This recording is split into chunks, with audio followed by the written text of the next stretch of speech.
I have loved Invincible since as far as I can remember. I grew up with fighting games. Somehow I never stopped, so I just naturally progressed into tournaments from there, became a pro player.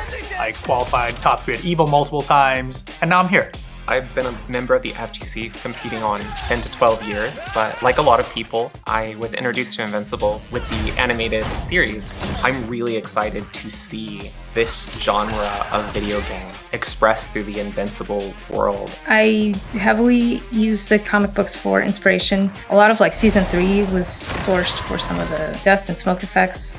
And the VFX team has definitely added our own little twist to it, just to make it just as unique. I think Invincible is all about gore, it's about spectacle, and we're really hoping to capture that in our game. The more punches you land, the more blood is spewed. It becomes a bloodbath. The first thing that I think about when we're really putting together any project, but especially this project, is how we're going to treat the characters right, how to really make an authentic experience in the Invincible universe. We just go through not only what the big moments that are happening in the show, but we also go through the backstory. All the different comic books, every time they've made any sort of appearance in any sort of media whatsoever. We pull poses directly from the show, the comic, so it feels good for the player. I think we've chosen the strongest fighters of the universe. You get to really see them for their fight style. Something that fans always appreciate is little spots for lore and Easter eggs and things like that to pop up. My favorite reference we got in there is Invincible. You guys are fucking dead! You guys are fucking dead! I love that we were able to put it in the game too. Mark Grayson, Invincible. He's gonna be good. He's gonna be very good.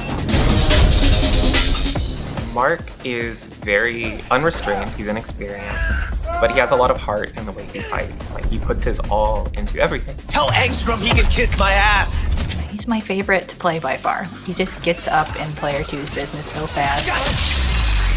Because of his speed, his dynamic capabilities, we wanted to skew a little bit more towards a rushdown style character. He's got up close stuff that he can hit you with, but he's also good at a range as well. Rushing attacks, moves that are somewhat unsafe if used incorrectly, but very rewarding if you give it your all like the character would.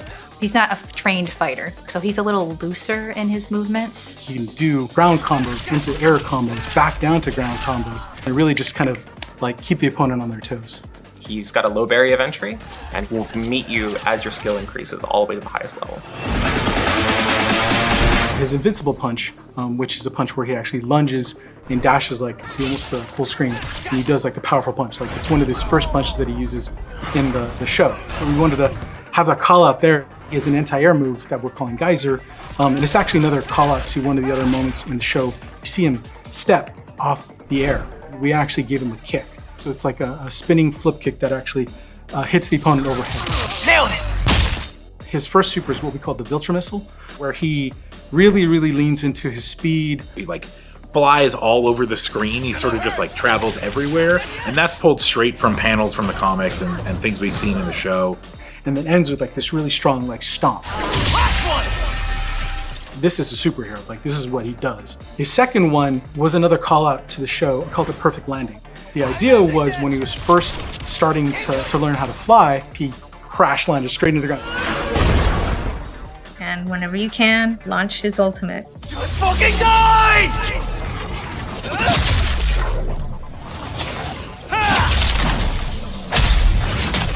One of the big kind of key moments that we saw was his fight with Conquest. He was just overtaken by rage that he just went into this series of headbutts. And so the name of the move is the Meeting of the Minds. If it actually defeats the opponent, it triggers what we call an overkill. So as he headbutts the opponent, you see their head just explode. Oof. It's glorious. If you want to play Mark, you should make use of his rushdown while keeping an eye on what is punishable and what is not.